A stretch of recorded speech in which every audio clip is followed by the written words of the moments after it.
Walks are becoming more and more popular ever since COVID, but what's going to make them more popular?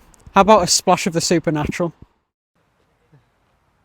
Today I met with Alan Cleaver, author of The Corpse Roads of Cumbria, to tell me a little more on how we should be using the footpaths around our area. I have lived in Cumbria since 2005 and I enjoy walking wherever I've lived. And I started walking the ancient footpaths and the lonings and trods of Cumbria and came across Corpse Roads, which was something that I didn't really know much about, so decided to investigate a bit further, and my wife and I walked many of the Corpse Roads in Cumbria and published the book Corpse Roads of Cumbria. But what exactly is a corpse road, and what makes them so intriguing compared to regular paths? A corpse road was a footpath that was used in medieval times to carry a dead body from a remote part of the parish to the mother church for burial. So the mother church had the license for burial, so you could only be buried at the mother church. And they could be sometimes, the parish could be quite large, so it could sometimes be a walk of 8 or 10 miles along the corpse road to the mother church.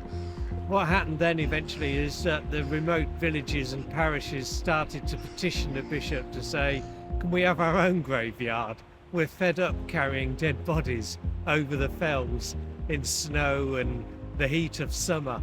And so eventually more parish churches cropped up which had license for burial. So the corpse road ceased to be used, ceased to have any function. But the memory of that long corpse road survived, and it's those that we celebrate today. But what about that supernatural side? Alan took me to local legend Friars Well to tell me a little more about this. Well, this is one of the saddest and most neglected parts of Workington and is on the corpse road, and this is Friars Well.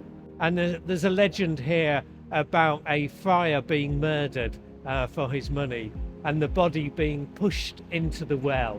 It's a spring more than a well, but being pushed in underground.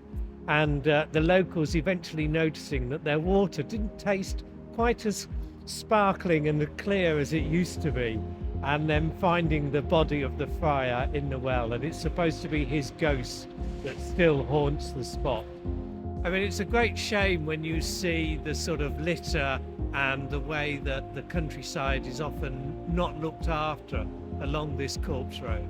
We so much want to sort of try and help the Amazon and foreign parts of the world where, you know, we can see the destruction, but we don't recognise it on our own doorstep. And if we could only look after our own backyard and everybody in the world looked after their own backyard, the world would be a much better place. It doesn't take much imagination to turn an ordinary footpath into something special, and these footpaths are on your back doorstep. Thank you, and back to the studio.